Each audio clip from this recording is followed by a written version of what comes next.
விசேஷமாக ஒவ்வொரு நாளும் நாம் ஒரு தற்பரிசோதனையை நம்ம தியானித்து கொண்டிருக்கிறோம். ஒவ்வொரு நாளும் ஒரு தற்பரிசோதனையை தியானிக்கிறோம். இன்றைக்கு நான் ஆண்டவருடைய சமூகத்திலே ஒரு தற்பரிசோதனைக்காக நான் ஆயத்தமாகும் போது ஆண்டவர் என்னுடைய இருதயத்திலே வைத்த ஒரு தற்பரிசோதனை, நான் மற்றவர்களை காயப்படுத்துகிறேனா? அந்த கேள்வியை ஒவ்வொரு தேவனுடைய பிள்ளையும் தன்னுடைய இருதயத்தில் கேட்கணும். உங்களையே நீங்க பரிசோதித்து பாருங்கள். கவனிங்கள் ஆண்டவருடைய பிள்ளைகளே, நம்முடைய ஆண்டவரை பொறுத்த அளவில் நம்முடைய ஆண்டவரை நிறைய பேர் காயப்படுத்தினார்கள்.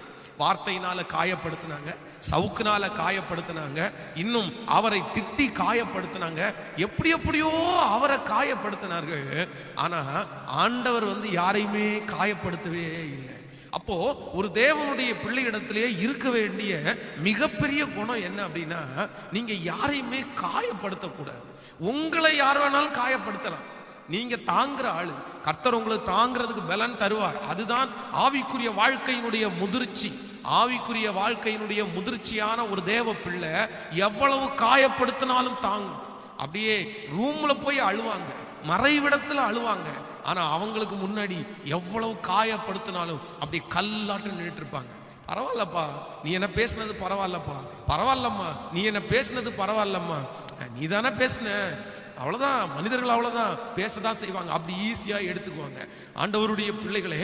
ஆனால் நம்முடைய வார்த்தைகள் யாரையுமே காயப்படுத்தக்கூடாது. இப்போ இந்த ஆவிக்குரிய வாழ்க்கையில நிறைய பேர் செக் பண்ணி பார்த்தா உண்மையிலே நிறைய பேர் காயப்படுத்துறாங்க. மனைவியை வார்த்தையினால காயப்படுத்துறாங்க, கணவனை வார்த்தையினால காயப்படுத்துறாங்க. என்றைக்கோ ஒரு நாள் அவங்க ஒரு தப்பை சொல்லி செஞ்சிருப்பாங்க. அந்த தப்பை சொல்லி காமிச்சிட்டோம் அப்படின்னா அவ்வளோதான், அவங்க காயப்பட்டுருவாங்க, அவங்க வாயை மூடிடுவாங்கன்னு இவங்களுக்கு தெரியும். உடனே என்ன பண்ணிடுவாங்க அப்படின்னு சொன்னால் அந்த வார்த்தையே யூஸ் பண்ணிக்கிறது, அந்த தவறையே யூஸ் பண்ணி அப்படியே காயப்படுத்தி, நீ எப்படியா இருந்தாலும் அப்படிப்பட்ட ஆள் தானே, நீ அந்த குடும்பத்திலேருந்து வந்த ஆள் தானே, அந்த நபர் தானே அப்படின்னு சொல்லி அப்படியே காயப்படுத்திடுவாங்க. உங்களால தான் அப்படின்னு காயப்படுத்திடுவாங்க. உங்களுக்கு அப்படி இருக்கா இப்படி இருக்கா அப்படின்னு காயப்படுத்திடுவாங்க. இந்த ஜபத்திலே இருக்கிற யாரோ ஒருவர் நீங்கள் யாரையாவது காயப்படுத்தி இருப்பீர்களே, ஆனால் உங்களை நான் அன்பாய் கேட்கிறேன், தயவு செய்து அவங்களிடத்துல போய் சாரி கேளுங்க. தப்பு கிடையாது, சாரி கேட்கறது தப்பு கிடையாது. உங்களை தெரியாம காயப்படுத்திட்டேன், மன்னிச்சுக்குங்க, இனி நான் உங்களை காயப்படுத்த மாட்டேன்னு சொல்லுங்க. ஒரு நடந்த சம்பவத்தை உங்களுக்கு நான் சொல்றேன், உங்களை பயப்படுத்துவதற்காக அல்ல. ஒரு திருச்சபையில ஒரு பாஸ்டர் பிரசங்கம் பண்ணிட்டு இருந்திருக்கிறாரு. அப்போ அவர் பிரசங்கம் பண்ணிட்டு இருக்கும்போது அந்த திருச்சபையிலே இருக்கிற ஒரு நபருக்கும் அந்த பாஸ்டருக்கும் ஏதோ ஒரு பிடிக்காத ஒரு வாக்குவாதம் நடைபெற்று இருக்கிறது. பாஸ்டர் மேல பயங்கரமான குற்ற பழிகள் அந்த சபையில இருக்கிற அந்த நபருக்கு இருந்து கொண்டே இருக்கிறது. அப்போ இவர் பாஸ்டர் ரொம்ப இதுவா பேசிட்டு இருக்கிற உடனே அவருக்கு பயங்கரமான கோபம் வந்துருச்சு. கோவம் வந்த உடனே என்ன பண்ணிட்டார் அப்படின்னா, அங்க அந்த ஷூ போடுற சர்ச்சு தான், அவருடைய ஷூவை கழட்டி அப்படியே மேலே தூக்கி காமிச்சிருக்கிறாரு. அந்த ஷூவை கழட்டி மேலே தூக்கி காமிச்சு அப்படி எரியலாம் அப்படின்னு நினைச்சாரா இல்லை அடிக்க போகலான்னு நினைச்சாரா என்னன்னு தெரியல.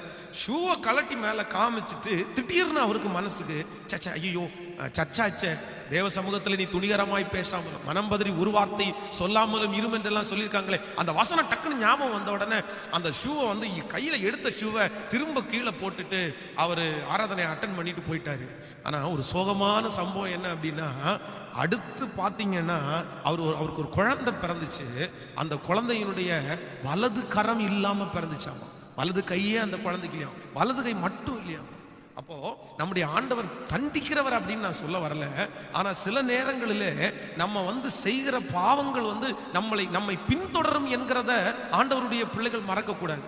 ஒருவேளை அந்த மனுஷன் அப்படி செருப்பை தூக்கி காமிச்சு ஒருவேளை மனசாட்சி குத்தப்பட்ட உடனே அந்த தேவனுடைய ஊழியரை போய் பார்த்து தப்பு செஞ்சுட்டேன், என்ன தயவாய் மன்னித்துக் கொள்ளுங்கள், நான் இந்த மாதிரி செஞ்சிருக்க கூடாதுன்னு ஒரு மன்னிப்பு கேட்டு ஆண்டவரிடத்திலையும் ஒருவேளை ஒப்புரவாகியிருந்தா கண்டிப்பா இப்படிப்பட்ட ஒரு சம்பவம் அவருடைய வாழ்க்கையில ஆண்டவர் அனுமதிச்சிருக்கவே மாட்டாரு. அப்போ ஆண்டவருடைய பிள்ளைகளே, ஒரு தேவனுடைய பிள்ளை ஒரு தப்பு செஞ்சுட்டு அது தப்புன்னு தெரிஞ்சிருச்சுன்னா உடனே நீங்க ஒப்புரவாகுதல் மிக அவசியம் உங்களுக்கு. அப்பதான் அந்த பாவத்தினுடைய அந்த தவறுனுடைய தண்டனை உங்களுக்கு கிடைக்காது.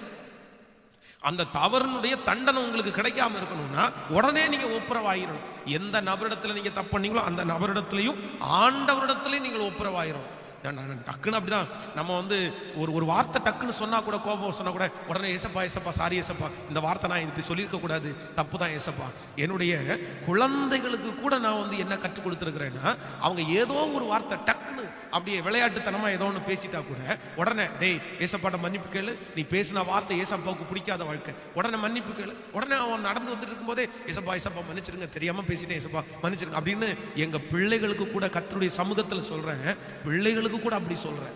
ஒரு வார்த்தை சொன்னாலே உடனே மன்னிப்பு கேட்க சொல்லுவேன். அப்போ ஒரு தேவனுடைய பிள்ளையினுடைய வாழ்க்கையில தவறு செய்தோம் என்கிற ஒரு எண்ணம் உள்ளுக்குள்ள வரும்போது நம்ம அதற்காக மன்னிப்பு கேட்கறது, அதற்காக நீங்க இறங்கி போவது தவறே அல்ல. உங்களுடைய தண்டனையை அப்படி அது குறைச்சிடும். அதனால அதுல நீங்க ஆண்டவருடைய பிள்ளைகள் மிக கவனம் உள்ளவர்களாயிருங்கள். ஸோ இன்று ஒரு தீர்மானத்தோட போங்க. இன்றைக்குள்ள தற்பரிசோதனை என்னன்னா, நான் யாரையுமே இனி என்ன பண்ண மாட்டேன்னா காயப்படுத்தவே மாட்டேன். என் வாயின் வார்த்தையினால காயப்படுத்த மாட்டேன், என் செய்கைகளினால காயப்படுத்த மாட்டேன். யாரோ ஒருவரிடத்துல ஆண்டவர் பேசிட்டே இருக்கிறார், மகளே அவங்க காயப்படுத்துறதற்காக நீ காயப்படுத்தலாமா? மகனே அவங்க காயப்படுத்துறதுனால நீ காயப்படுத்தலாம். பேதுருவை குறித்து வேதம் சொல்லுது, ஆண்டவரை எப்படி காயப்படுத்துறார் தெரியுமா? அவரை நான் அறியேன், அவர் யாருன்னு எனக்கு தெரியாது, அவரை சபிக்கவும் சத்தியம் பண்ணவும் தொடங்கிட்டான். அப்படின்னா அப்படிப்பட்ட ஒரு மனுஷன் இருக்கவே கூடாது. என்னென்னமோ திட்டுறான். ஆனா வேதம் சொல்லுது, ஆண்டவர் திரும்ப அந்த பேதுருனுடைய இருதயத்தை காயப்படுத்தல, திரும்பி ஒரே ஒரு பார்வை மட்டும்தான் பார்த்தாரு. திரும்பி ஒரு பார்வை மட்டும்தான் பார்த்தாரு. அது மட்டுமல்ல, யூதாஸ் காரியத்தை குறித்து வேதம் சொல்லுது, யூதாஸ் காரியத்தை ஆண்டவரை முத்தத்தினால காட்டி கொடுக்கிறான். ஆண்டவரை காயப்படுத்திட்டான். ஏப்பா உன்னை காட்டி கொடுக்கறது வேற எதுவுமே கிடைக்கலையா? ஆண்டவர் அப்படியே நேசிச்சு காயப்படுத்துறான் பாருங்களேன்.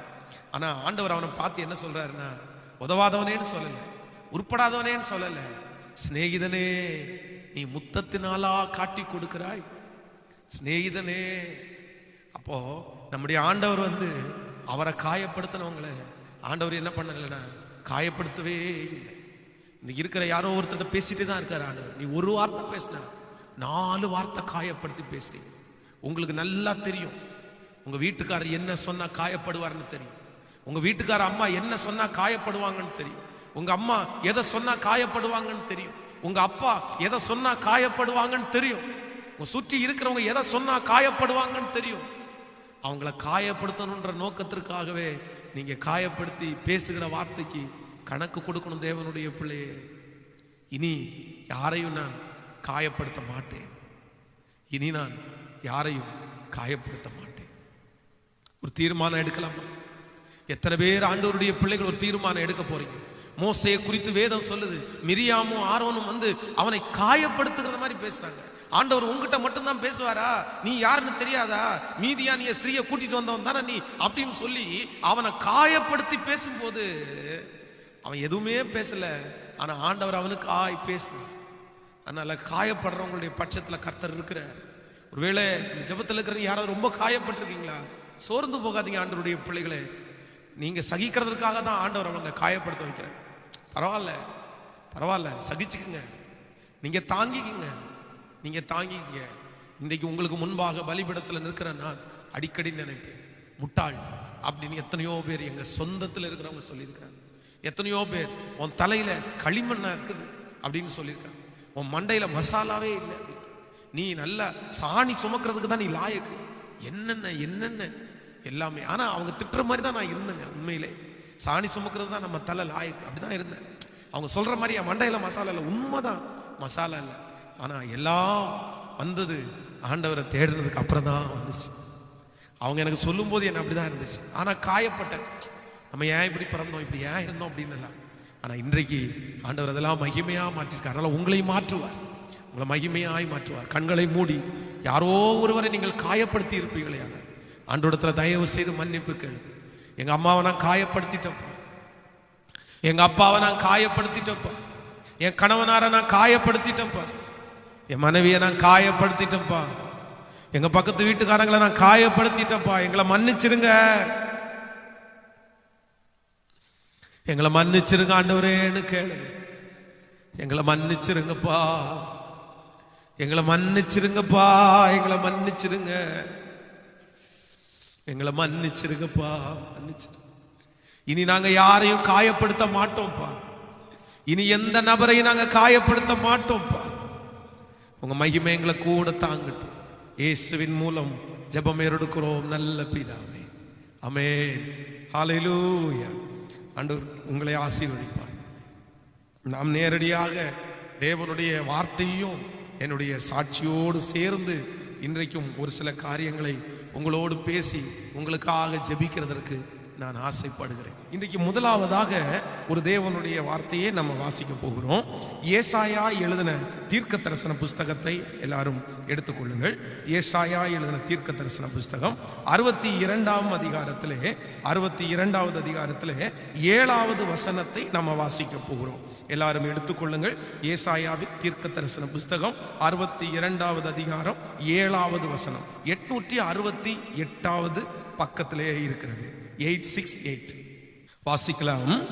அவர் எருசலேமை ஸ்திரப்படுத்தி பூமியிலே அதை புகழ்ச்சியாக்கும் வரைக்கும் அவரை அமர்ந்திருக்க விடாதிருங்கள். இன்னொரு விஷயம் வாசிக்கலாம். அவர் எருசலேமை ஸ்திரப்படுத்தி பூமியிலே அதை புகழ்ச்சியாக்கும் வரைக்கும் அவரை அமர்ந்திருக்க விடாதிருங்கள். அப்படி என்றால் ஆண்டவருடைய பிள்ளைகளே, இந்த இடத்திலே வேத வசனம் மிக அழகாக ஒரு வசனத்தை தேவனுடைய மனுஷன் இங்கே எழுதியிருக்கிறார். அவர் எருசலேமை ஸ்திரப்படுத்தி பூமியிலே அதை புகழ்ச்சியாக்கும் வரைக்கும் அவரை அமர்ந்திருக்க விடாதிருங்கள். அப்படின்னா ஆண்டவரை சும்மா இருக்க விடாதீங்க. எருசலேம் என்கிற பட்டணம் அது அழிவின் பாதையிலே போய்விட்டது. அதுக்கு விரோதமாக யுத்தம் எழும்பினது. அந்த யுத்தம் எழும்பி பலாயிரக்கணக்கான ஜனங்கள் மாண்டு போனார்கள். அதனுடைய சுற்றி இருக்கிற எல்லா சுவர்களும் இடிக்கப்பட்டது. எருசலேமினுடைய நிறைய வர்த்தகங்கள் குறைந்து போய்விட்டது. இப்போ எருசலேம் என்கிறது மதிக்கப்படத்தக்க முடியாத ஒன்றாய் மாறிவிட்டது. அப்போ தேவனுடைய ஊழியக்காரன் கதறுகிறான், நம்முடைய பட்டணத்திற்காக நம்ம ஜெபிச்சிட்டு இருக்கிறோம், நம்முடைய பட்டணத்திற்காக ஆண்டவரிடத்துல நம்ம மன்றாடுறோம். ஆனா இப்படி நீங்க மன்றாடுனது போதாது.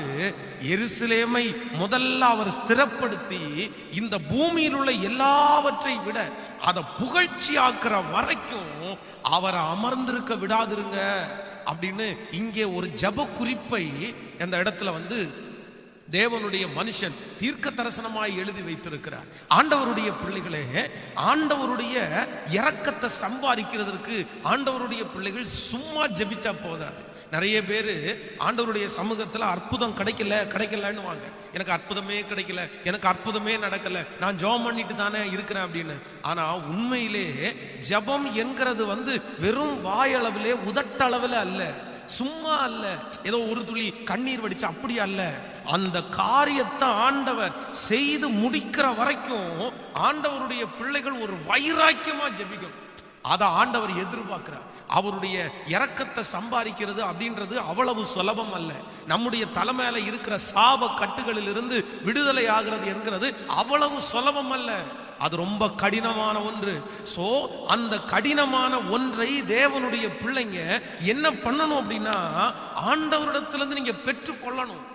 ஒரு டைம் ஆண்டவருடைய இரக்கத்தை திருப்ப வைக்கிறதுக்கு கஷ்டம், ஆண்டவருடைய முகத்தை உங்க பேர்ல திருப்ப வைக்கிறதுக்கு அது கஷ்டமா இருக்கும். ஆனா ஆண்டவருடைய இரக்கத்தை நீங்க சம்பாதிக்க ஆரம்பிச்சிட்டீங்கன்னா அதுக்கு அப்புறம் நீங்க கை தொடுறது எல்லாமே ஆசீர்வாதமா இருக்கும். ஆண்டவர் உங்களுக்கு வெற்றி மேல வெற்றியை கொடுத்துட்டே இருப்பாரு. இந்த தீர்க்கதரிசி சொல்லுகிற இந்த ஜெப குறிப்பை எருசலேமிலிருந்து எழும்பின எல்லா தேவனுடைய பிள்ளைகளும் ஜெபம் பண்ணாங்க, விடாப்பிடியா ஜெபம் பண்ணாங்க. அவங்களுடைய காரியத்தை பார்க்கவே இல்லை. எருசலேமுக்காக அப்படி ஜெபிச்சதுனால இன்றைக்கும் நீங்கள் பார்த்தீர்களேயானால் அதிகமான சயின்டிஸ்ட் எங்க இருக்கிறாங்கன்னா யூதர்களுக்குள்ளே தான் இருக்கிறாங்க. அத்தனை நாடுகள், பெரிய பெரிய நாடுகள், ஜன புழக்கம் உள்ள நாடுகள் இருந்தாலும் இஸ்ரவேல், எருசலேம், யூத ஜனங்களை யாருமே ஃபைட் பண்ண முடியாத அளவுக்கு இன்றைக்கு அவர்கள் ஒரு வல்லரசான நாடாய் மாற்றப்பட்டார்கள். அப்படின்னா எல்லாரும் அந்த எருசலேம் சின்னதா இருந்தா கூட எல்லாரும் எட்டி பார்க்கிற அளவுக்கு, எல்லாரும் அதை பார்த்தா பயப்படுற அளவுக்கு ஆண்டவர் இந்த ஜெபத்தை கேட்டு இன்னைக்கு கொண்டு வந்து நிறுத்தினார் என்று நான் நம்புகிறேன். சோ இந்த உபவாச ஜெபத்தில் இருக்கிற ஆண்டவருடைய பிள்ளைகளே, நீங்கள் ஆண்டவரை சாதாரணமா பிடிக்காதீங்க, சாதாரணமா தேடாதீங்க. ஏதோ ஒரு வசனத்தை வாசிச்சுட்டு போன உடனே அற்புதம் நடக்காது, அப்படி நீங்க பண்ணாதீங்க.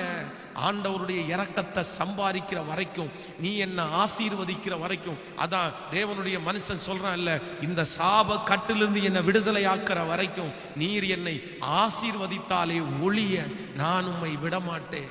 நிறைய பேருக்கு சோறு வருது, இத்தனை நாள் ஜெபம் பண்ணேன் பாஸ்டர், ஆண்டவர் என் ஜெபத்தை கேட்கலையே, நான் போராடிட்டு இருக்கிறேன் என் ஜெபத்தை கேட்கலையே அப்படின்னு ஒருவேளை இந்த உபவாச ஜெபத்தில் யாரோ ஒருவர் நீங்கள் சோர்ந்து போய் வந்திருக்கலாம்.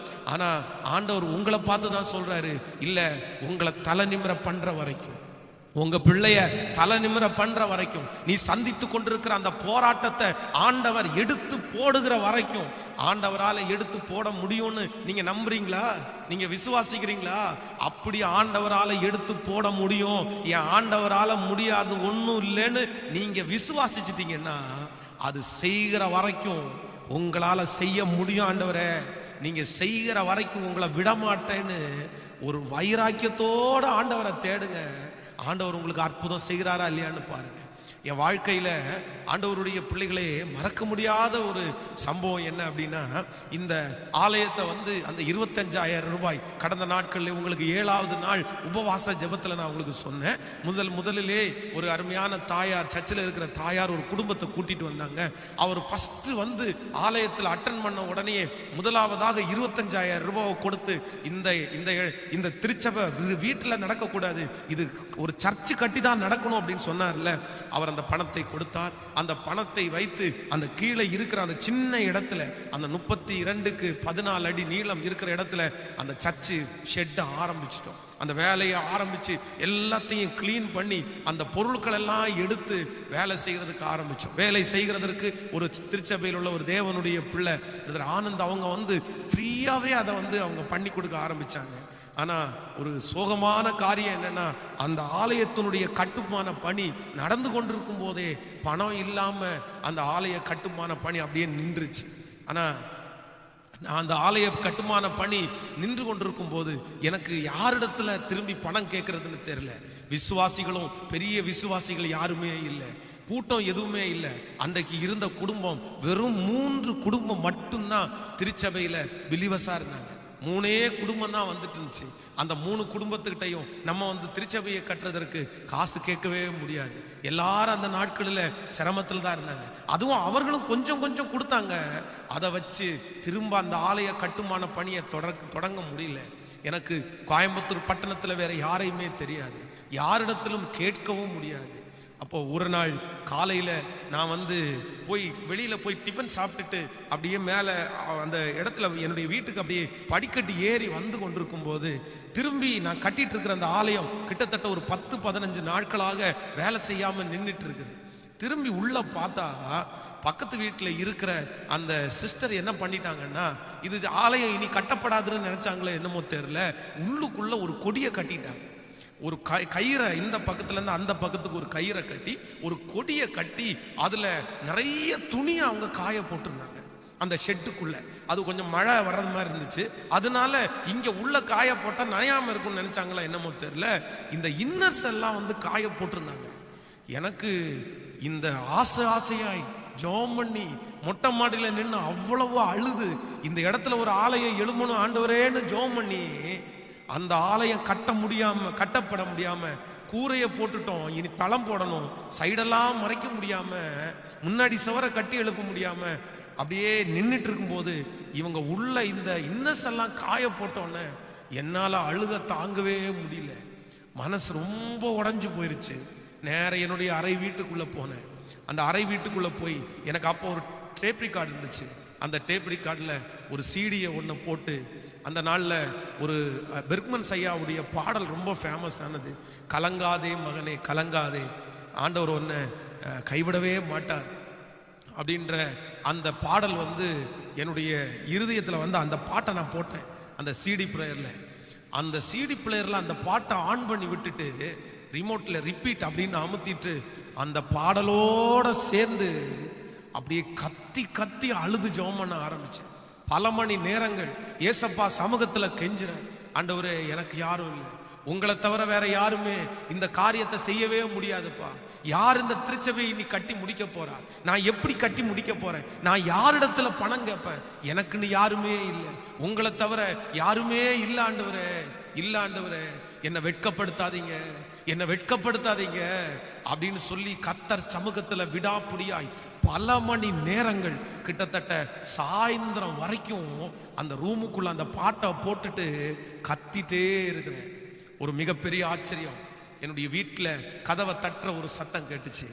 அந்த கதவை தட்டுகிற சத்தம் கேட்கும்போது நான் அப்படியே கண்ணில் ஃபுல்லாக அழுதுட்டு இருக்கிறேன். என் கண்ணீரை தொடச்சிட்டு அந்த கதவை திறந்து பார்த்தா நம்முடைய திருச்சபையில் அந்த முதல் பிலிவரா இந்த அப்பா அம்மா ஃபர்ஸ்ட் பிலிவர், அதற்கப்புறம் ஃபர்ஸ்ட் பிலிவரா இந்த ஜோமம்மா, அவங்க கூட சாம் இன்ஜினியர் அப்படின்ற ஒருத்தர் வந்திருந்தார்.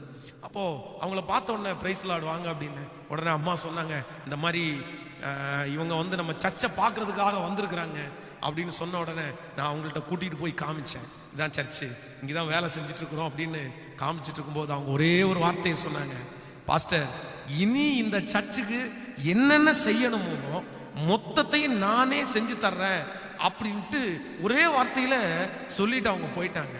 ஒரு மிகப்பெரிய ஆச்சரியம் என்ன அப்படின்னா, கிட்டத்தட்ட 15 நாட்களாக வேலை செய்ய முடியாம அந்த நின்றுட்டு இருந்த அந்த திருச்சபையில அடுத்த நாள் காலையில ஒரு 10 பேர் பக்கத்துல அவர் ஒரு வண்டியில கொண்டு வந்து இறக்கிட்டாரு.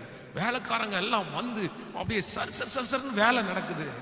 எல்லா வேலையும் முடிச்சு அதை ஓப்பன் பண்ணி அதை ஓப்பன் பண்ற அளவுக்கு மொத்த வேலையை முடிச்சு சாவியை என் கையில் கொடுத்துட்டாரு. பாஸ்டர் எல்லா வேலையும் ஃபினிஷ்டு.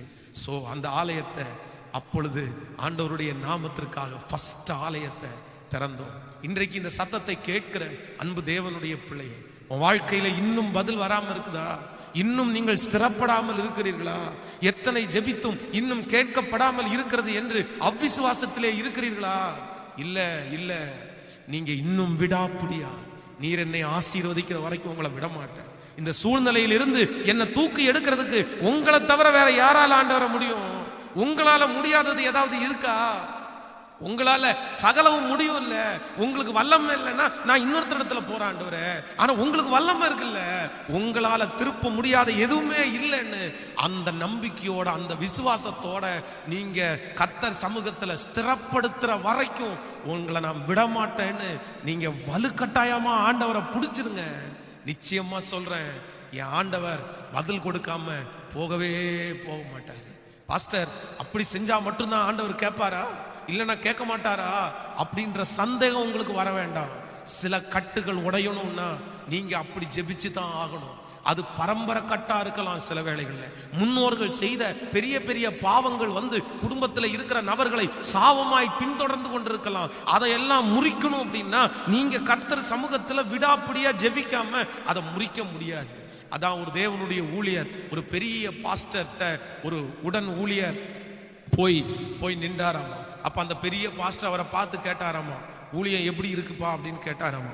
உடனே அந்த ஊழியக்காரர் சொன்னாராமா, ஐயா ஒண்ணுமே இல்லையா, எவ்வளோ முயற்சி எடுத்து பார்த்தையா, ஒரு ஆத்மாவை கூட அந்த இடத்துல ஆதாயப்படுத்த முடியலையா, இப்படியெல்லாம் பண்ணையா, இப்படியெல்லாம் பண்ணையா, இந்த ஊழியம் பண்ண அந்த ஊழியம் பண்ண, என்னால் அங்கே ஒரு ஆத்மாவை கூட ஆதாயப்படுத்த முடியல, எனக்கு வேற ஏதாவது ஒரு இடம் மாற்றி கொடுங்க அப்படின்னு அந்த ஹெட் பாஸ்டர்கிட்ட கேட்டாராமா. அப்போ அந்த ஹெட் பாஸ்டர் ஒரே ஒரு வார்த்தை சொன்னாராமா, தம்பி ஒன்னே ஒன்று மட்டும் கடைசியாக சொல்கிறேன், இதை மட்டும் நீ முயற்சித்து பார், இதை மட்டும் நீ ட்ரை பண்ணு, லாஸ்டா உன் கண்ணீர்னால ட்ரை பண்ணு அப்படின்னு சொன்னாராமா. நீ எதையோ ஊழியத்தில் முயற்சி எடுத்த நடக்கல, இனி கண்ணீர்னால ட்ரை பண்ணு, ஒரு டைம் ட்ரை பண்ணு அப்படின்னு சொல்லி அனுப்பி விட்டாராமா.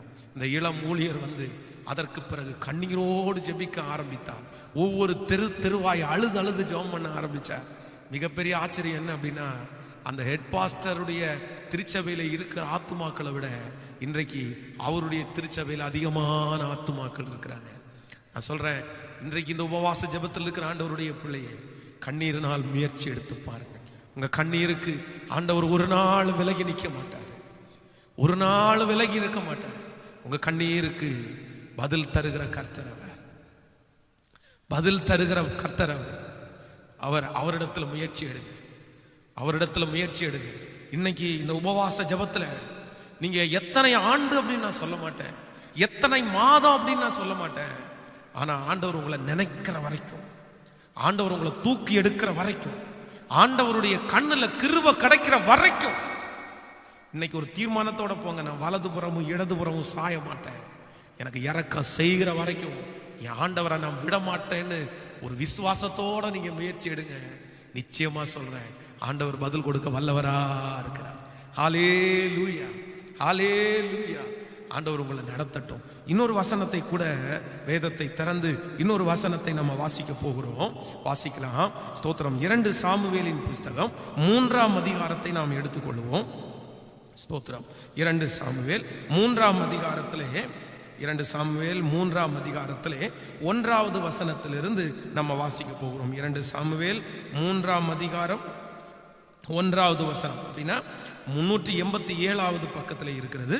387வது பக்கம் வாசிக்கலாமா? சவுலின் குடும்பத்திற்கும் தாவீதின் குடும்பத்திற்கும் நெடுநாள் யுத்தம் நடந்தது. தாவீது வர வர பலத்தான், சவுலின் குடும்பத்தாரோ வர வர பலவீனப்பட்டு போனார்கள். கவனிங்க, இன்னொரு விஷயம் கூட வாசிக்கிறேன். சவுலின் குடும்பத்திற்கும் தாவீதின் குடும்பத்திற்கும் நெடுநாள் யுத்தம் நடந்தது. தாவீது வர வர பலத்தான், சவுலின் குடும்பத்தாரோ வர வர பலவீனப்பட்டு போனார்கள். இந்த வசனத்தினுடைய அர்த்தம் உங்களுக்கு எல்லாருக்குமே இந்த வசனத்தை வாசிக்கும் போதே தெரிஞ்சிருக்கும் அப்படின்னு நினைக்கிறேன். தாவீதிற்கு அவனுடைய மிகப்பெரிய எதிரியாக சவுல் ராஜா மாறினார். தன்னுடைய நாட்டிலே இருக்கிற ராஜாவே தாவீதுக்கு எதிரியாய் மாறினார். அவனுடைய காலம் முடிகிறதற்கு முன்னையும் முடிந்ததற்கு பிறகும் கூட அவனுடைய குடும்பத்தாருக்கும் தாவீதிற்கும் பயங்கரமான யுத்தம் நடந்து கொண்டே வந்தது. எப்படியாவது தாவீதை அழிக்கணும்னு சொல்லி பெரிய பெரிய முயற்சிகளை சவுலுடைய குடும்பத்தார் எடுத்துக்கொண்டே இருந்தாங்க. ஆனா வேதம் சொல்லுது, எவ்வளோ பெரிய யுத்தம் நடந்தாலும் இந்த தாவீதினுடைய எதிராக இருந்தவர்கள் பலவீனப்பட்டு போனாங்க. ஆனா தாவீது வர வர பலத்தான். இன்றைக்கு இந்த உபவாச ஜபத்துல இருக்கிற ஆண்டவருடைய பிள்ளைகளே, உங்களுக்கும் ஒருவேளை யாரோ ஒருத்தர் உங்களோட யுத்தம் பண்ணி கொண்டே இருக்கலாம். அவர்கள் முடித்ததற்கு பிறகு அவர்களுடைய கேரப்ல இன்னொருத்தர் யுத்தம் பண்ணிட்டே இருக்கலாம். அந்த யுத்தம் பண்ணுகிற நபர்கள் நீங்கள் அழிந்து போகத்தக்கதாய், உங்க குடும்பம் அழிந்து போகத்தக்கதாய் அவர்கள் மிக உக்கிரத்தோடு யுத்தம் பண்ணலாம். ஆனா ஆண்டவருடைய வார்த்தை தீர்க்க தரிசனமா சொல்லுகிறது, அவங்க தான் நாளுக்கு நாள் பலவீனப்பட்டு போவாங்க. நீங்க ஆண்டவரோட இருக்கிறதுனால நாளுக்கு நாள் ஆண்டவர் உங்களை பலப்படுத்த வல்லவர். கலக்கத்தோடு வந்திருக்கலாம், அவனுக்கு மிகப்பெரிய ஆள் பலம் இருக்குது, அவங்களுக்கு பொருட்கள் இருக்கிறது, அவர்களுக்கு படை ஆட்கள் இருக்கிறார்கள், அவர்களுக்கு பெரிய பெரிய பேக்ரவுண்ட் இருக்குது. ஐயோ அவங்க தான் ஜெயிப்பாங்க, ஜெயிக்கிறதுக்குரிய சகல காரியமும் அவங்கள்ட்ட தான் இருக்குது, அவங்களால மட்டும்தான் ஜெயிக்க முடியும், நான் ஒன்றும் இல்லைன்னு உங்களை பார்த்து நீங்களே ஒதுக்கி கொள்ளுகிறீர்களா? இல்லை இல்லை, இன்னைக்கு ஆண்டவர் இந்த தாவீதிற்கு கொடுத்த அதே வாக்குத்தத்த வசனத்தை உங்களுக்கு தருகிறார். உங்களுக்கு முன்பாக உங்களோடு யுத்தம் பண்ணுகிற நபர் எவ்வளவு பெரிய ஆளா இருந்தாலும், அவர்கள் ஜெயிக்கக்கூடிய சகலம் இருந்தாலும் அவர்கள் தான் பலவீனப்பட்டு போவார்களே தவிர கர்த்தருடைய பிள்ளைகளை அசைக்கிறதற்கு முடியாது. நீங்க நாளுக்கு நாள் பலன் அடைவீர்கள். புது பலன் அடைந்து கழுகுகளைப் போல செட்டைகளை அடித்து உயரே எழும்புவீர்கள். நீங்கள் ஓடினாலும் இளைப்படைய மாட்டீர்கள், நடந்தாலும் நீங்கள் சோர்ந்து போக மாட்டீர்கள். ஏன் அப்படின்னா உங்களுக்குள்ள இருக்கிற ஆண்டவர் பெரியவர், அவர்களை காட்டிலும் பெரியவர். அதான் வேதம் சொல்லுகிறது, உலகத்தில் இருக்கிறவனை விட உங்களுக்குள்ளே இருக்கிறவர் பெரியவர். உங்களுக்குள்ளே அவர்கள் ஒருவேளை உங்களுடைய கண்களுக்கு பெரியவர்களாய் தெரியலாம், அவர்களை சுற்றி இருக்கிற காரியங்கள் பெரியதாய் தெரியலாம். ஆனா உண்மையிலே நான் சொல்றேன், நம்ம கூட இருக்கிறவர் தான் பெரியவர். அவர் உங்களை அசைக்க விடவே மாட்டார். நான் தீர்க்க தரிசனமா சொல்றேன், இன்னும் கொஞ்ச நாட்களுக்குள்ளாக நீங்கள் பலத்திரை அவர்கள் பார்ப்பார்கள், நீங்கள் பலத்து போவீர்கள், நீங்கள் பலத்திருப்பீர்கள். அவர்கள் பலவீனப்படுவதை உங்களுடைய கண்கள் காண காணணும் என்று நான் நம்புகிறேன். ஹல்லேலூயா. ஆண்டவர் எங்கிட்ட தெளிவாய் ஒரு சூழ்நிலையில ஆண்டவர் தெளிவாய் எங்கிட்ட என்னுடைய இருதயத்திலே பேசின ஒரு வார்த்தையை தான் உங்களுக்கு சாட்சியாய் சொல்ல போகிறேன். அந்த திருச்சபை இப்பொழுது கட்டி முடித்து அதனுடைய டெடிகேஷன் எல்லாம் ரொம்ப கிராண்டா நடந்துருச்சு. ஒரு மிகப்பெரிய சந்தோஷம் வாழ்க்கையிலே. அதான் ஃபர்ஸ்ட் சர்ச் இதுவரையிலையும் ஆண்டவர் எனக்காகவே கொடுத்த முதல் திருச்சபை, ஜபத்தின் மூலமாய் கட்டப்பட்ட திருச்சபை. இதற்கு முன்பாக அந்த 2 திருச்சபையும் இன்னொருத்தர் அஸ்திபாரம் போட்டது. ஆனா இந்த திருச்சபை நானே அஸ்திவாரம் போட்டு வேலை செஞ்சது. அதனால ஒரு மிகப்பெரிய மகிழ்ச்சியோடு அந்த சின்ன சர்ச்சில் அந்த ஊழியத்தை ரொம்ப சந்தோஷமா நான் ஆரம்பிச்சு ஒரு 2 வாரங்கள் தாண்டுகிறதற்குள்ள ஒரு பெரிய சோதனை எனக்கு வந்துருச்சு. ஒரு சின்ன 2 வாரம் இந்த ஸ்பீக்கர் செட் எதுவுமே இல்லாமல் நடத்தினோம். அப்போ என்ன பண்ணுறோம் அப்படின்னா, பக்கத்தில் இருக்கிற ஒரு சவுண்ட் சர்வீஸ்காரர் ஒரு ஸ்பீக்கர் வச்சுருந்தார். அவர் அந்த ஸ்பீக்கரை 15 வருஷம் யூஸ் பண்ணி ரொம்ப மழை தண்ணி எல்லாம் பட்டு அதில் நம்ம பேசணும்னா பர் அப்படின்னு கேட்கும். அந்த மாதிரி ஒரு ஸ்பீக்கர். ஆனால் அந்த ஸ்பீக்கரை ஒரு 1500 ரூபா விலை பேசி 2 ஸ்பீக்கரை எடுத்துட்டு வீட்டில் ரொம்ப அழகாக க்ளீன் பண்ணி சர்ச்சில் வருகிற ஒரு பிரதரை கூப்பிட்டு அதுக்கு மேலே ஒரு நல்ல ஷீட் எல்லாம் ஒட்டி அழகாக 2 பக்கம் வச்சிட்டேன். 2 பக்கம் வச்சு அந்த ஸ்பீக்கரில் ஃபர்ஸ்ட் வாரம் ஆராதனை நடத்துகிறேன். ரொம்ப சந்தோஷம். அன்னைக்கு அந்த பழைய ஸ்பீக்கர் வாங்குறதுக்கு அவ்வளோ மகிழ்ச்சி. அன்னைக்கு ஸ்பீக்கர் வாங்கிட்டோமே அப்படின்னு அந்த சந்தோஷத்தில் ஆராதனை நடத்தி முடிச்சா சுற்றி பக்கத்தில் ஒரு பயங்கரமான பிரச்சனை. அந்த சர்ச்சினுடைய பின்பக்கத்தில் இருக்கிற ஒரு குடும்பம் எதிர்ப்பு தெரிவிச்சு, நீங்கள் இந்த இடத்துல சர்ச் நடத்தக்கூடாது, எங்களுக்கு சவுண்டு ரொம்ப டிஸ்டர்பன்ஸாக இருக்குது.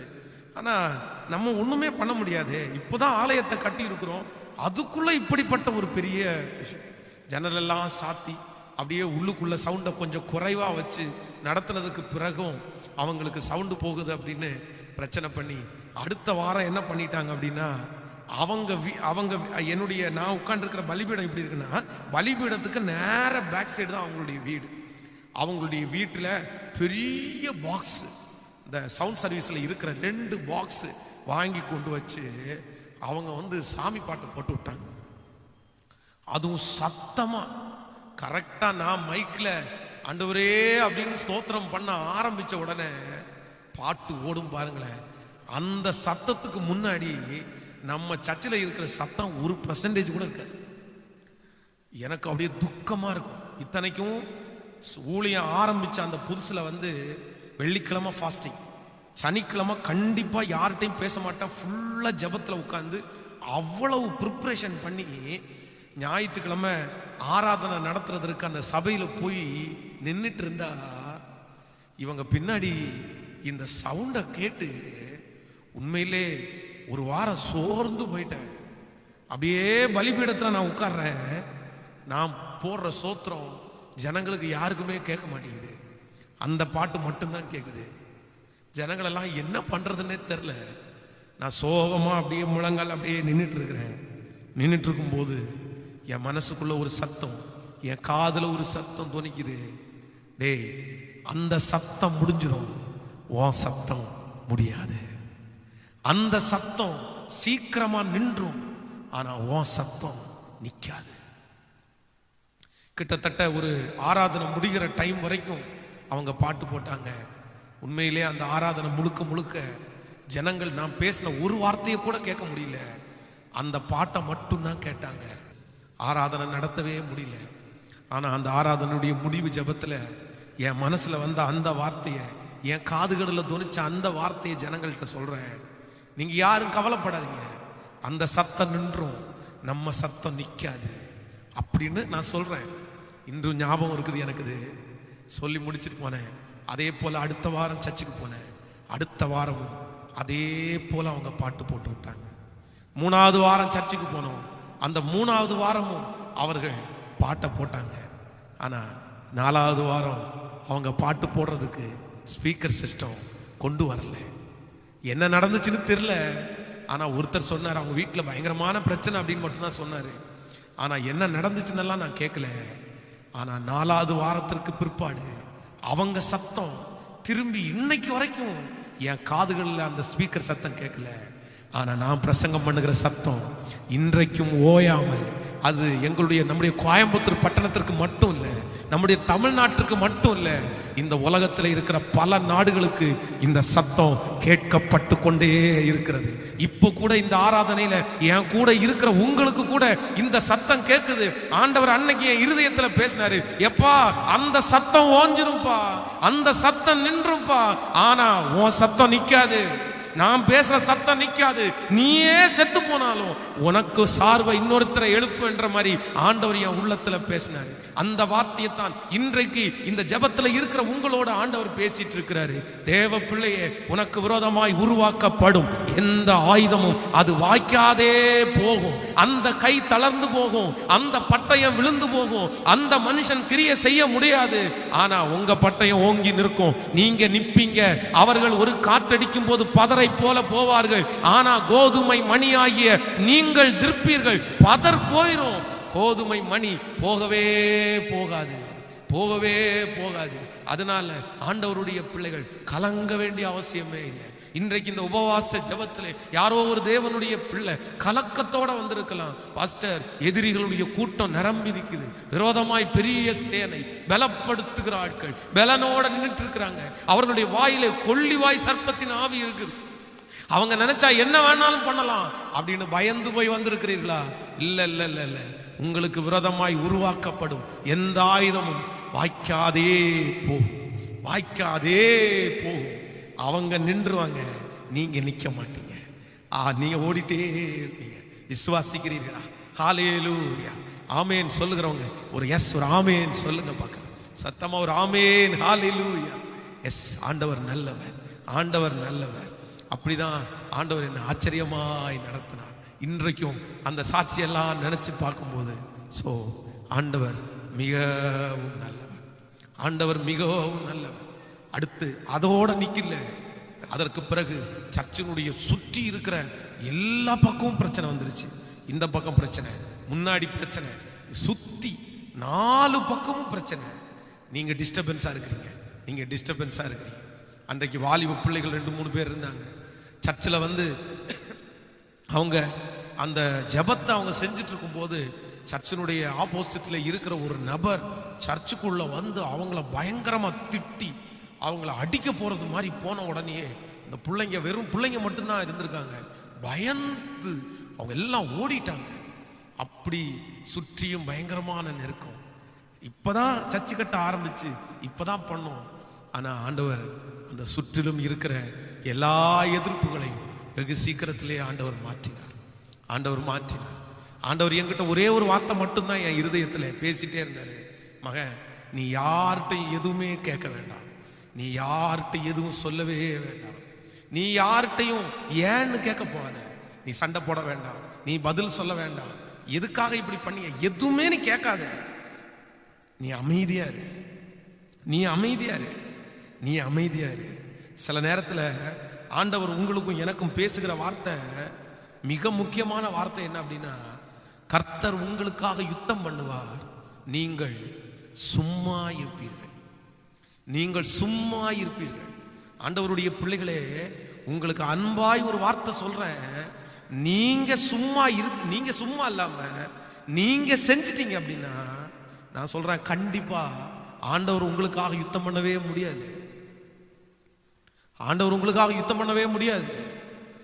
ஆண்டவர் உங்களுக்காக யுத்தம் பண்ணணும்னு நீங்க நினைச்சிட்டீங்கன்னா நீங்க சும்மா இருங்க, நீங்க பதில் சொல்லாதீங்க, நீங்க சண்டைக்கு போயிடாதீங்க, நீங்க வாக்குவாதத்துக்கு போயிடாதீங்க, நீங்க வாக்குவாதத்துக்கு போயிடாதீங்க. நீங்க அமைதியா இருக்க இருக்க இருக்க உங்க சார்புல கர்த்தர் எழும்ப ஆரம்பிச்சிருவாரு. ஆனா நீங்க பேசுனீங்கன்னா ஆண்டவர் பேச முடியாது.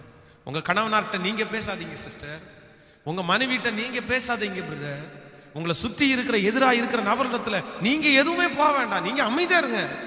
கஷ்டம்தான், எப்படி பாஸ்டர் அமைதியா இருக்க முடியும்? அமைதியா இருங்க. ஆண்டவரே, ஆண்டவர் என்னை சுற்றி எனக்கு நெருக்கம் வரும்போது ஆண்டவர் என் இதயத்தில் பேசின வார்த்தை அப்படிதான், நீ சும்மா இரு மகனே, நீ சும்மா இருக்க முடியுமா அப்படின்னு கேட்டாரு.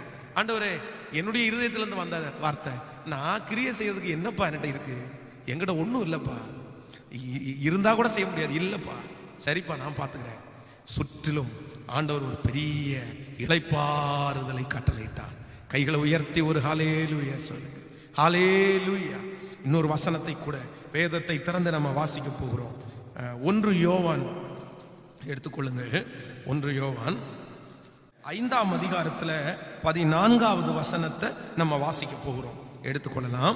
1 யோவான் 5ஆம் அதிகாரத்தில் 14வது வசனத்தை வாசிக்க போறோம். புதிய ஏற்பாட்டில் 330வது பக்கத்தில் இருக்கிறது. 330 வாசிக்கலாமா? அந்த 14வது வசனம், நாம் எதையாகிலும் அவருடைய சித்தத்தின்படி கேட்டால் அவர் நமக்கு செவி கொடுக்கிறார் என்பதே அவரை பற்றி நாம் கொண்டிருக்கிற தைரியம்.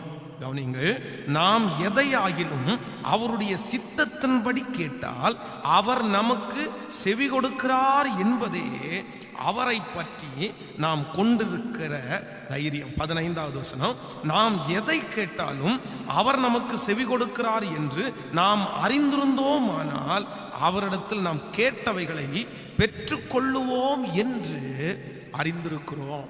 ஆண்டவருடைய பிள்ளைகளே, இந்த 21 நாள் உபவாச ஜெபத்தில் உங்களுக்கு நிறைய பேருக்கு அநேக ஜெப குறிப்புகள் இருக்கிறது.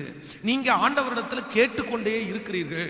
ஆண்டவரே, இது எனக்கு தாங்கப்பா, இந்த காரியத்தை எனக்கு செய்யுங்கப்பா. ஆனா உங்களுடைய ஜெபம் எப்ப கேட்கப்படும்னு இங்க வேதம் சொல்லுது அப்படின்னா, இந்த 21 நாள் ஜெபம் நீங்க ஆண்டவருடைய சமூகத்திலே கேட்கப்படுவதற்கு வேதம் சொல்லுது, அவருடைய சித்தத்தின்படி கேட்போமேயானால். எப்பவுமே ஒரு ஜெப குறிப்பை நீங்க ஏறெடுக்கும் போது கண்டிப்பா ஆண்டவருக்கு அந்த ஜெப குறிப்புல கர்த்தருக்கு விருப்பம் இருக்கா அப்படின்றத நீங்க கண்டிப்பா பார்க்கணும். ஆண்டவர் எதை கேட்டாலும் கர்த்தருடைய நாமம் மகிமைக்கென்று கேளுங்க. ஆண்டவருடைய பிள்ளைங்க, அது ஒரு தேவனுடைய பிள்ளையினுடைய வாழ்க்கையில அவசியம். அதான் நான் அடிக்கடி சொல்லுவேன். நான் ஒரு கடையில் போய் ஒரு பென்னு வாங்கினா கூட, 5 ரூபா கொடுத்து ஒரு பென்னு வாங்குறேன்னு வைங்களேன், அந்த பெண்ணில் கூட ஆண்டவருடைய நாமத்தை மகிமைப்படுத்தணும்னு நான் நினைப்பேன். அந்த பெண்ணு கர்த்தருக்காக பயன்படணும் ஐயா.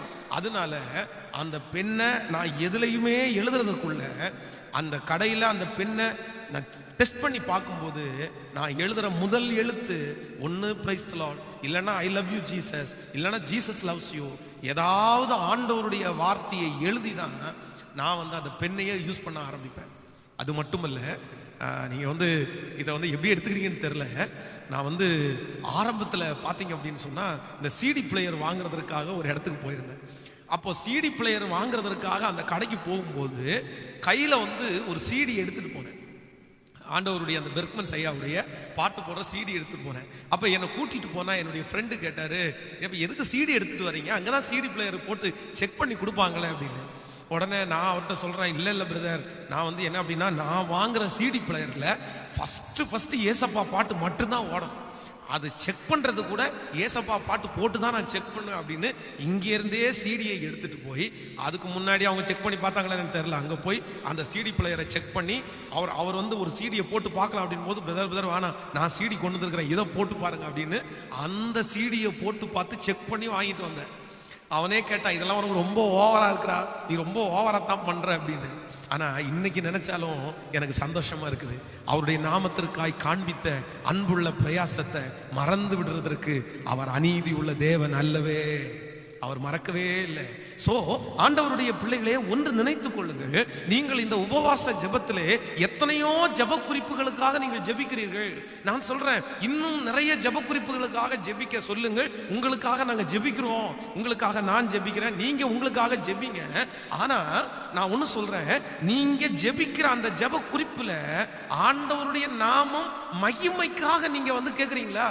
ஆண்டவரே, இந்த காரியத்தை நீங்க கொடுத்தீங்கன்னா இதுல உங்க நாம மகிமைப்படும் ஆண்டவரேன்னு ஜெபம் பண்ணிருக்கீங்களா?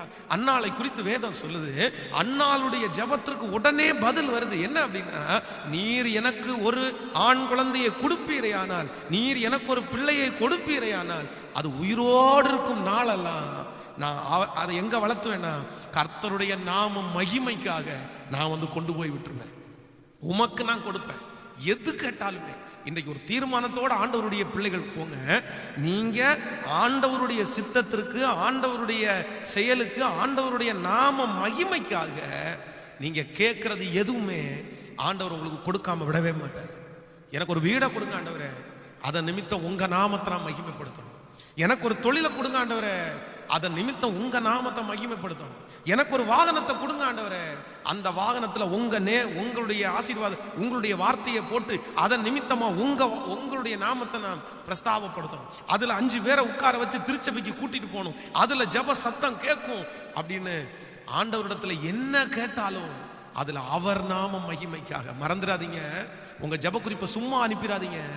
உங்க ஜெப குறிப்பில் மிக அவசியமான ஒன்று என்னன்னா, அதன் மூலம் கர்த்தர் நாமம் மகிமைப்படுவதாய் இருக்குமே ஆனால், அப்படி வாக்கு கொடுப்பீர்களே ஆனால், அப்படி செய்வீர்களே ஆனால், ஆண்டவர் உங்களுக்கு நிச்சயமா இரக்கம் செய்ய வல்லவரா இருக்கிறார். அல்லேலூயா. அடுத்து என் ஊழியத்தில் மறக்க முடியாத ஒரு சம்பவம். இப்போ சர்ச்சில் அந்த சின்ன ஸ்பீக்கர் வாங்கிட்டோம். சர்ச்சில் ஒரு 10-15 பேர், இப்போ ஒரு 20 பேர் பக்கத்தில் வர ஆரம்பிச்சிட்டாங்க. இப்போ என்ன அப்படின்னா, அப்போ இந்த ட்ரம்மில் தான் அப்போ அந்த ட்ரம் வச்சு தான் பாட்டு பாடி ஆராதனை நடத்திட்டு இருந்தேன். ஆனால் இப்போ ஒரு கீபோர்டு ஒன்று வேணும். ஒரு கீபோர்டு இருந்துச்சு அப்படின்னா நம்ம அந்த சர்ச்சு நடத்துறதுக்கு ரொம்ப நல்லா இருக்கும் அப்படின்னு ஒரு ஏக்கம் மனசுக்குள்ள. ஆனால் கீபோர்டு வாங்குறதுக்கு பெரிய கீபோர்டு வாங்க முடியாது. ஒரு அன்னைக்கே ஒரு 10,000 ரூபான்றது ரொம்ப மிகப்பெரிய ஒரு பணம். 10,000 ரூபாய் கீபோர்டு. ஐயோ, 10,000 ரூபாய் கீபோர்டா அப்படின்னு. கீபோர்டு வாசிக்கிறதுக்கும் ஒருத்தர் எங்களுக்கு இருக்காரு. இப்போ கீபோர்டு தான் இல்லை. உடனே ஆண்டவருடைய சமூகத்தில் ஜெபிக்க ஆரம்பிக்கிறோம். ஆண்டவரே, இந்த மாதிரி ஒரு கீபோர்டு திருச்சபைக்கு தேவை. ஒரு 10,000 ரூபாய் கொடுத்துட்டீங்க அப்படின்னா ஒரு கீபோர்டை வாங்கி இந்த ஆலயத்தை நாங்கள் நடத்துவோம் அப்படின்னு சொல்லி கீபோர்டுக்காக ஒரு 2-3 வாரம் அப்படியே ஜெபம் பண்ணிட்டே இருக்கிறோம். ஆனால் ஜனங்களும் அன்னைக்கு ரொம்ப சிரமத்துக்குள்ளே இருக்கிறதுனால பெருசாக அதை ஒன்றும் கொடுக்க முடியல. அப்படியே போயிட்டு இருக்குது. திருச்சபைக்கு வந்த ஒரு ரொம்ப கஷ்டப்படுற ஒரு குடும்பம். அவங்களுக்கு அந்த குடும்பத்தில் அப்பா இல்லை, அவங்க அம்மா வேலைக்கு போகலை, ஒரே ஒரு மகா மட்டும் வேலைக்கு போகிறாங்க. ஒரு 3 பிள்ளைங்க, ஒரு மக வேலைக்கு போகிறாங்க, இன்னும் ஒரு மகளும் ஒரு மகனும் படிச்சுட்டு இருக்காங்க. அதுவும் ரொம்ப அவங்க அந்த பள்ளம் இருக்கு பாருங்களேன், அந்த இடத்துல தான் வீடு கட்டி அந்த வீட்டில் அவங்க குடியிருக்கிறாங்க. அப்போ அவங்க ஒரு நாள் என்னிடத்துல சொன்னாங்க, பாஸ்டர் கொஞ்சம் வீட்டுக்கு வர முடியுமா அப்படின்னு கேட்டாங்க. நான் வரேன் அப்படின்னு. அன்னைக்கு ரொம்ப ஜனங்கள் 10 பேர் தான் இருக்கல. உடனே வரேன்னு சொல்லிட்டு ஒரு அரை மணி நேரத்துக்குள்ள அவங்க வீட்டுக்கு போயிட்டேன். வீட்டுக்கு போகும்போது அவங்க சொன்னாங்க, பாஸ்டர் நீங்கள் கீபோர்டு சர்ச்சுக்காக வாங்கணும் அப்படின்னு சொல்லும்போது எங்கள் மனசில் நினச்சோம், அந்த கீபோர்டை நாங்கள் தான் ஃபஸ்ட்டு சர்ச்சுக்கு வாங்கி கொடுக்கணும் அப்படின்னு நினச்சோம். ஆண்டவர் நாங்கள் ஆசைப்பட்டபடியே எங்களுடைய கணவனாருக்கு கொஞ்சம் பணம் வரும்னு சொன்னாங்க. ஆனால் கிட்டத்தட்ட 15 ஆண்டுகளுக்கு மேலாச்சு. அந்த பணம் இதுவரைக்கும் எங்கள் கையில் கிடைக்கல. அந்த பணத்தை நாங்கள் நம்பவும் இல்லை, அது வரும்னு எங்களுக்கு நம்பிக்கையே இல்லை. ஆனால் ஆண்டவரத்தில் பொருத்தனை பண்ணி ஜெபம் பண்ணோம். ஆண்டவரே, இந்த பணம் எங்களுக்கு வறுமையானால் பாஸ்டர் கேட்குற மாதிரி ஒரு நல்ல கீபோர்டை எங்கள் திருச்சபைக்கு வாங்கி வைப்போன்னு ஒரு பொருத்தனை பண்ணோம். கிட்டத்தட்ட 15 ஆண்டுகள் பக்கத்தில் தடையாக இருந்த பணம் எங்கள் கையில் வந்துருச்சு பாஸ்டர் அப்படின்னு சொல்லி கிட்டத்தட்ட 50,000 50,000 நீ நினைப்பதற்கும் வேண்டிக் கொள்வதற்கும் அதிகமாய் செய்கிற கர்த்தர். அப்போ இருந்ததுலேயே யமஹாவிலேயே ரொம்ப நல்ல கீபோர்டு 2100 அப்படின்ற ஒரு நம்பர் பயங்கர சக்சஸ்ஃபுல்லான ஒரு கீபோர்டு. அந்த கீபோர்டு வச்சிருக்கவங்க தான் அப்போ பெரிய ஆள் மாதிரி, பெரிய சர்ச்சில் தான் அந்த கீபோர்டு இருக்கும். ஐயோ, மிகப்பெரிய ஆச்சரியம். அந்த பணத்தை எடுத்துட்டு போய் ரொம்ப காஸ்ட்லியான அந்த கீபோர்டை எங்கள் திருச்சபைக்கு வாங்கிட்டு வந்தோம். அந்த கீபோர்டு பல ஆண்டுகள் ஆண்டோடைய நாமத்தை மகிமைப்படுத்துறதுக்கு எங்களுக்கு உதவிடுச்சு. சமீபத்தில் ஒரு மிஷினரி அந்த கீபோர்டை கேட்டார்.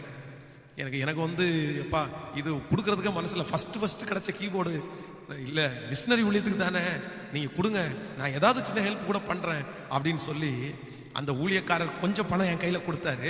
ஏன்னா இன்னொரு கீபோர்டு நாங்கள் புதுசாக வாங்குறதுனால கொஞ்சம் பணம் கொடுத்தாரு. அந்த கீபோர்டை இன்னைக்கு அந்த மிஷினரி அந்த ஊழியத்தில் அதை பயன்படுத்திட்டு இருக்காங்க. அப்போது நான் ரொம்ப சந்தோஷப்படுறேன். நான் ஆண்டவருடைய சமூகத்தில் மகிழ்ச்சியாய் நினைக்கிறேன். நீங்கள் எதையாவது ஒன்றை அவருடைய நாமம் மகிமைக்காய் கேட்பீர்களே ஆனால் ஆண்டவர் அதை நிச்சயம் நீங்கள் நினைப்பதற்கும் வேண்டிக் கொள்வதற்கும் அதிகமாய் செய்வார். ஆனால் எந்த ஜெப குறிப்புக்கு ஜெபம் பண்ணாலும் ஆண்டவருடைய நாமம் மகிமைப்படுத்தாம ஒரு ஜெப குறிப்பை நீங்க ஏறெடுக்காதீங்க. எனக்கு இந்த வருமானத்தை தாங்க ஆண்டவரே, நான் இந்த இடத்துல இப்படி கொடுத்தீங்கன்னா உங்க நாமத்தை நான் உயர்த்துவேன். அதான் எனக்கு ஒரு 3 ரூம்ல ஒரு வீடு கேட்குறீங்களா ஆண்டவரே, அதுல ஒரு ரூம் உங்களுக்கு பிரேயர் ரூமா நான் கொடுக்குறேன் ஆண்டவரே, கொடுங்க ஆண்டவரே. அது பொருத்தனை செய்தால் அதை நிறைவேற்றாம போயிடக்கூடாது, கண்டிப்பா நிறுத்தணும். நீங்க என்னென்ன கேட்குறீங்களோ அவருடைய நாம மகிமைக்காக கேளுங்க. அது பைக்கா இருக்கலாம், காரா இருக்கலாம், அது எதுவா இருக்கலாம், எதுவா இருக்கலாம். அதை ஒழுங்கா கடைபிடிப்போம் என்கிற ஒரு நம்பிக்கையோடு அவருடைய நாமத்திற்காக நீங்கள் கேட்பீர்களே, நிச்சயம் நான் நம்புறேன், நிச்சயம் நான் விசுவாசிக்கிறேன், ஆண்டவர் அதை கொடுக்கிறதுக்கு வல்லவரா இருக்கிறார். ஹல்லேலூயா, ஆமென் சொல்லுங்க. ஸோ இந்த உபவாச ஜெபத்தில் இருக்கிற ஆண்டவருடைய பிள்ளைகளே, நீங்க இனி இதுக்கு முன்னாடி நீங்க ஜெபிச்சதெல்லாம் விட்டுருங்க, பரவாயில்ல, ஆண்டவர் உங்களுக்கு கொடுத்துட்டாரு, ஓகே. ஆனால் இனி ஜெபிக்கிற ஜெபத்தில் நீங்க எப்படி ஜெபிக்க போறீங்கன்னா, ஆண்டவரே உங்க நாமம் மகிமைக்காக தான். ரொம்ப அழகா தந்தை அவங்க பாடியிருக்காங்கல்ல, உந்த நாமம் மகிமை பெற வேண்டும் கர்த்தாவே, உந்தன் அரசு விரைவில் வர வேண்டும் கர்த்தாவே, துதிக்கிறோம் நாங்கள் ஜெபிக்கிறோம், துதிக்கிறோம் நாங்கள் ஜெபிக்கிறோம். என் மூலமா உங்க நாமம் மகிமைப்படணும், என் ட்ரஸ்ட் மூலமா உங்க நாமம் மகிமைப்படணும். எல்லாத்துலையும் உங்க நாமம். கர்த்தருடைய சமூகத்துல ரொம்ப தாழ்மையோட சொல்றேன் ஆண்டவருடைய பிள்ளைகளை, இன்று வரையிலும் கர்த்தருக்கு முன்பாக சொல்றேன், இன்று வரையிலும் எதை என்னுடைய வாழ்க்கையில ஞானம் இல்லாமல் இதை எப்படி செய்வேன்னு அப்படியே நான் தத்தளித்து கொண்டிருக்கும் போது நான் ஜெபிக்கிற ஒரே ஜெபம், உங்க நாம மகிமைக்காகப்பா, உங்க நாம மகிமைக்காப்பா. இதை நான் செய்யணும்னு ஆசைப்படுறேன். இது எனக்கு இதனுடைய எதுவுமே எனக்கு தெரியாது, ஆனா இதை குறிச்ச ஞானத்தை நீங்க கொடுத்தீங்கன்னா இதை நிமித்தமா உங்க நாம மகிமைப்படும் ஆண்டவரே. எனக்கு புகழ் சேர்க்கறதுக்கு, எனக்கு ஆட்களை சேர்க்கறதுக்கு அல்ல, நான் ஃபெமிலியர் ஆகிறதுக்கு இல்லப்பா, உங்க நாமம் மகிமைக்குன்னு இன்றைக்கு வரைக்கும் இந்த பலிபீடத்திலிருந்து ஒவ்வொன்றையும் அப்படி கேட்கும்படியாக ஆண்டவர் வைத்திருக்கிறதற்காக ஆண்டவருக்கு நன்றி செலுத்துகிறேன். யோசேப்பு சொல்லும்போது ரொம்ப அழகாய் சொல்லுகிறான் தன்னுடைய சகோதரிடத்தில், என்னை இவ்விடத்திற்கு நீங்கள் என்னை இவ்விடத்துக்கு அனுப்புறதுக்கு என்னை விற்று போட்டதை குறித்து நீங்க கவலைப்பட வேண்டாம், ஜீவ ரட்சனை செய்யும்படியாக கர்த்தர் உங்களுக்கு முன்னே என்னை அனுப்பினார். யோசேப்பு அந்த பெரிய பார்வோன், அந்த நாட்டிற்கே கடவுள் அவன் தான், அவனுக்கு முன்பாக போய் நிற்கிறான். அவனை பார்த்தாலே எல்லாருமே பயப்படுவாங்க, அவன்கிட்ட ஒரு வார்த்தை சொல்றதற்கு கூட பயப்படுவாங்க. ஆனா யோசேப்பினுடைய வாழ்க்கையில அந்த ஃபர்ஸ்ட் டைம் ஒரே ஒரு வாய்ப்பு கிடைக்குது, அவங்கள்ட்ட பேசுறதுக்கு வாய்ப்பு. அந்த வாய்ப்பை கிடைக்கும் போது நம்முடைய பரிசுத்த வேதாகமம் சொல்லுகிறது, அந்த மனுஷன் சொல்றான், இந்த மாதிரி நான் ஒரு சொப்பனத்தை பார்த்தேன், உன்னால விளக்கம் கொடுக்க முடியுமான்னு கேட்கும்போது என்னால விளக்கம் கொடுக்க முடியும்னு அவன் சொல்லல. பார்வோனுக்கு மங்களகரமான உத்தரவை நான் அல்ல, தேவனே மங்களகரமான உத்தரவை அருள செய்வார். அங்கேயும் யோசேப்பு எதை மறக்கல அப்படின்னா, ஆண்டவரை உயர்த்துறத, ஆண்டவருடைய நாமத்தை மகிமைப்படுத்துறத மறக்கவே இல்லை. அதனாலதான் ஆண்டவர் அங்கேயும் அவங்கள ஆசீர்வதிச்சார். இப்போ உங்களை பார்த்து ஒரு கேள்வி கேட்கிறேன், கர்த்தர் கொடுத்த எல்லாத்துலயுமே நீங்க ஆண்டவரை மகிமைப்படுத்துறீங்களா? ஆண்டவரை மகிமைப்படுத்துறதுக்கு அது பயன்படுதா? உங்க கையில இருக்கிற செல்போன், உங்களுக்கு கையில கொடுத்துருக்கிற காரு, உங்களுக்கு அது வாடகை வீடா இருக்கலாம், அந்த வீடு, தேவன் கொடுத்த எல்லாத்துலயும் கர்த்தருடைய நாமத்தை நீங்க மகிமைப்படுத்துறீங்களா? அதனால ஆண்டவருக்கு ஏதாவது யூஸ் இருக்கா? ஆண்டவருடைய நாமத்திற்கு ஏதாவது பயன் இருக்கா? சொல்லுங்க. நீங்க போடுற ட்ரெஸ், நீங்க யூஸ் பண்ற எல்லா பொருளும் அது கர்த்தர் தானே கொடுத்தாரு, அதுல ஆண்டவருடைய நாமம் மகிமைப்படுதா? வாலிப தம்பிகளுக்கும் தங்கச்சிகளுக்கும் சொல்ற மிகப்பெரிய ஆலோசனை, ஒவ்வொரு பொருளையும் ஆண்டவருடைய நாமம் மகிமைக்காக, நீ பிரஸ்டீஜுக்காகவோ உன்னுடைய அழகுக்காகவோ இல்லைன்னா உன்னுடைய காரியத்திற்காகவோ நீங்க பகட்டா தெரியணுன்றதுக்காகவோ பண்ணாம, இதனால ஆண்டவருடைய நாமம் மகிமைப்படுமான்னு பார்த்துட்டு நீங்க செய்வீர்களே, ஆனால் நான் நம்புறேன் அடுத்த ஜெனரேஷனுக்கு நீங்க தான்ப்பா மிகப்பெரிய முன்மாதிரி. அடுத்த ஜெனரேஷனுக்கு ஆண்டவர் உங்களை தான் நான் நம்ப போறேன், உங்களை தான் ஆண்டவர் நம்புவார். ஸோ என்னோடு கூட இந்த ஜெபத்தில் இணைந்திருக்கிற ஒவ்வொரு பிள்ளைகளும், ஒவ்வொரு தேவனுடைய பிள்ளைகளும் இன்றைக்கு கர்த்தருடைய சமூகத்தில் நீங்க முழு இருதயத்தோடு ஒப்பு கொடுங்க, முழு இருதயத்தோடு ஒப்பு கொடுங்க. இனி நான் எதை கேட்டாலும் நான் தேவனுடைய நாமம் மகிமைக்காகவே கேட்பேன். ஹல்லேலூயா, ஹல்லேலூயா. இன்னொரு வசனத்தை கூட நான் வாசித்து நான் உங்களுக்கு முடிக்கிறதுக்கு ஆசைப்படுறேன். வாசிக்கலாம். எல்லாரும் சேர்ந்து நம்ம வாசிப்போம். ஆதியாகமத்திலே எடுத்துக்கொள்ளுங்கள். ஆதியாகமம் 5ஆம் அதிகாரம் 22வது வசனத்தை உங்களுக்கு நான் வாசிக்க ஆசைப்படுகிறேன். ஆதியாகமம் 5ஆம் அதிகாரத்தில் 22வது வசனத்தை வாசிக்க போறோம். 6வது பக்கத்தில் இருக்கிறது 22வது வசனம். ஏனோக்கு மெத்துசலாவை பெற்ற பின் 300 வருஷம் தேவனோடு சஞ்சரித்து கொண்டிருந்து குமாரனை குமாரத்திகளையும் பெற்றான். ஏனோக்குனுடைய நாளெல்லாம் 365 வருஷம். ஏனோக்கு தேவனோடு சஞ்சரித்து கொண்டிருக்கையில் காணப்படாமற் போனான். தேவன் அவனை எடுத்து கொண்டார். ஏனோக்கு தேவனோடு சஞ்சரித்து கொண்டிருக்கையில் காணப்படாமற் போனான். தேவன் அவனை எடுத்து கொண்டார். ஆண்டவருடைய பிள்ளைகளே, வேதத்திலேயே ரொம்ப ஆசீர்வதிக்கப்பட்ட மரணம் இந்த ஏனோக்கு எலியா. இவங்க 2 பேருடைய கல்லறையும் இந்த உலகத்துல எங்கேயுமே இல்லை. வேதம் சொல்லுது, ஆண்டவர் அவர்களை எடுத்து கொண்டார். எலியா என்கிற தீர்க்கதரிசி சுழல் காற்றிலேயே எடுத்துக்கொள்ளப்பட்டார். அதே போல மோசையை குறித்து வேதத்துல வாசிக்கும் போது, மோசே அந்த மலையின் மேல ஏறி போவான். ஆனா கர்த்தர் தான் அவனை அடக்கம் பண்ணினார். அவ்வளவுதான். அதுக்கு மேல அவனை யாருமே அடக்கம் எல்லாம் பண்ணல, யாரும் பார்க்கல. அதே போல ஏனோக்கை குறித்து வேதம் சொல்லுகிறது, ஏனோக்கு கர்த்தரோடு சஞ்சரித்து கொண்டிருந்தான், காணப்படாமற் போனான். தேவன் அவனை எடுத்து கொண்டார். அப்படின்னா ஒரு மனுஷன் ஆண்டவரோட பேசிட்டே இருக்கிறான், ஆண்டவரோட நடந்துட்டே இருக்கிறான். அப்ப ரொம்ப நேரம் நடந்துட்டு இருக்கும்போது, இப்ப பாருங்களேன், ஆண்டவர் அங்கிருந்து வராரு, அவனோட பேசிட்டே இருக்கிறாரு. இப்போ அவனுக்கு அவன் ஃபேமிலியில நிறைய இப்போ போக வேண்டியது இருக்குது. அவ்வளவுதான், இனி பிரியக்கூடிய ஒரு சூழ்நிலை வரும்போது நான் நம்புறேன், ஆண்டவரால ஏனோக்க பிரியவே முடியலன்னு நினைக்கிறேன். அதனால அவனை எடுத்து கொண்டார். இந்த உலகத்துல இருக்கிறதுக்கு நீ தகுதியே இல்லப்பா, நீ எப்பவுமே என் கூட இருக்கிறதற்காக நீ வந்துரு அப்படின்னு ஆண்டவர் எடுத்துக்கொண்டார். இன்றைக்கு இந்த உபவாச நாளில் இன்னைக்கு கடைசியா உங்களோடு பேசின வார்த்தை, ஆண்டவருடைய பிள்ளையே, இந்த உலகத்திலேயே மிகப்பெரிய ஆசீர்வாதம் அப்படின்னா, நீங்க இந்த உலகத்திலேயே ஜெபிக்காம நீங்க எல்லாத்தையும் பெற்றுக்கொள்ளணும் அப்படின்னா, நான் சொல்றேன், நீங்க ஆண்டவரோட உறவாடுவீர்களே ஆனால், ஆண்டவரோட நடப்பீர்களே ஆனால், நீங்க ஜெப குறிப்புகளுக்காக நான் சொல்றேன், ஜெபிக்க வேண்டிய அவசியம் கூட இல்லை. ஜெபிக்க வேண்டியதே இல்லை. நீங்க அதைத்தாரும் இதைத்தாரும் ஆண்டவரேன்னு கேட்க வேண்டியது கூட இல்லை. நீங்க ஆண்டவரோட உங்க வாழ்க்கையை எப்பவும் பேசிட்டு உறவாடிட்டு, நீங்க தான்ப்பா என் அப்பா, நீங்க தான்ப்பா உங்க அழகை ரசிக்கிறப்பா, உங்க அழகை நான் ரசிப்பப்பா, உங்களோட வாழுவப்பா, உங்களோட இருப்பப்பான்னு சொல்லி கர்த்தரோட நீங்க உறவாடி கொண்டிருப்பீர்களே ஆனால், ஆண்டவர் அதனதன் காலத்துல எல்லாமே சரியாய் செய்ய வல்லவரா இருக்கிறார். என் வாழ்க்கையிலே இந்த ஊழியத்தினுடைய அந்த கொஞ்சமான ஆத்துமாக்கள் வந்துட்டு இருக்காங்க, வெறும் 20 பேர். ஆனா அந்த திருச்சபை வளரணும் அப்படின்னு எனக்குள்ளே ஒரு பெரிய தாகம் வந்துச்சு. இந்த வாங்கின இந்த கீபோர்டு ரூமுக்குள்ள எடுத்துட்டு போய், மறக்கவே முடியாது, ஒரு நாள் கிட்டத்தட்ட 9 மணிக்கு என்னுடைய அறைக்குள்ள நான் போனேன்.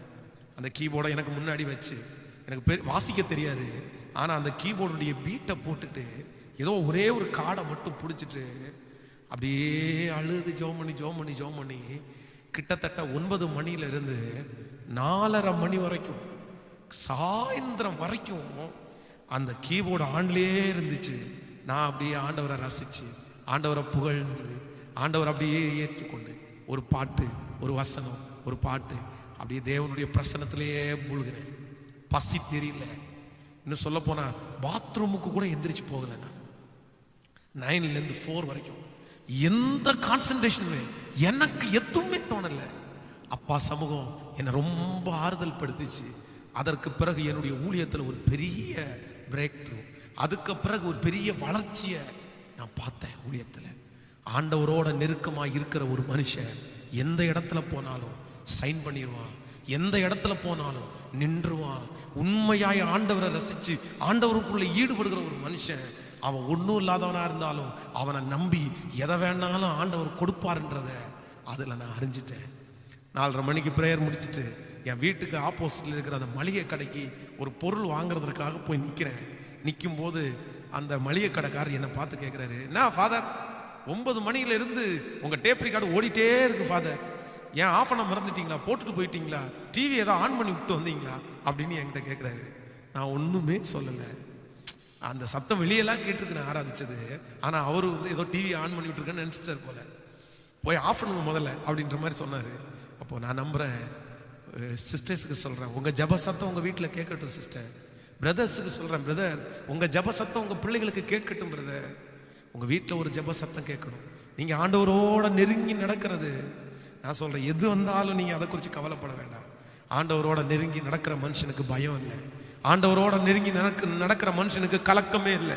ஆண்டவரோட நெருங்கி நடக்கிற மனுஷன் பாதாளத்துக்கு போனாலும் அங்கேயும் சந்தோஷமா தான் இருப்பான். அவனுக்கு அதை குறித்து கவலை இருக்காது. ஏன்னா என் ஆண்டவருடைய அனுமதி இல்லாம என் தலைமயிராயிலும் கீழே விழாது என்கிற ஒரு மிகப்பெரிய நம்பிக்கை, விசுவாசம், தான் கூட ஆயிரக்கணக்கான பேர் இருக்கிற அந்த மிகப்பெரிய தைரியம் ஆண்டவர் கூட இருக்கும்போது அவங்களுக்கு வரும். இன்னைக்கு உங்களுக்கு தைரியம் இல்லையா? இன்னைக்கு உங்க விசுவாசம் குறைஞ்சு போயிருச்சா? இன்னைக்கு பதட்டமா இருக்குதா? இன்னைக்கு ஏதோ ஒரு சூழ்நிலையில நம்பிக்கையற்று வந்திருக்கிறீங்களா? நான் சொல்றேன், உண்மையா ஜபக்குறிப்போட அல்ல, ஆண்டவருடைய அழகை ரசிச்சு ஆண்டவருடைய பிரசன்னத்துக்குள்ள மூழ்கி அப்படியே கொஞ்ச நேரம் அந்த பிரசன்னம் கிடைக்காம இருந்தாலும் அப்படியே ஜெபம் பண்ணி அழுது அழுது அழுது கர்த்தர் செய்த நன்மையெல்லாம் நினைச்சு பாட்டை பாடி ஆராதனை பண்ணி அப்படியே விட்டு கொடுத்து தேவனுடைய பிரசன்னத்துல நிரம்பிருங்க. நீங்க அந்த அறையை விட்டு வெளியே வரும்போது உங்களை அறியாமலே ஒரு மிகப்பெரிய தைரியம் உங்களுக்குள்ள வரும், ஒரு விசுவாசம் வரும், பயம் மாறி போகும், விலகி போகும். அதுக்கப்புறம் ஆண்டவர் உங்களை வித்தியாசமா யூஸ் பண்ணுவார். நீங்க ரொம்பலாம் கஷ்டப்பட மாட்டீங்க. அது தன்னை பாட்டுக்கு அந்த ஆசீர்வாதம் வந்துடும், அந்த வருமானம் வந்துடும். நீங்க பைக்கில் போயிட்டே இருப்பீங்க. அதுக்கு முன்னாடி பைக்கில் போகும்போது ஆர்டர் கூட உங்களுக்கு கிடைக்காது.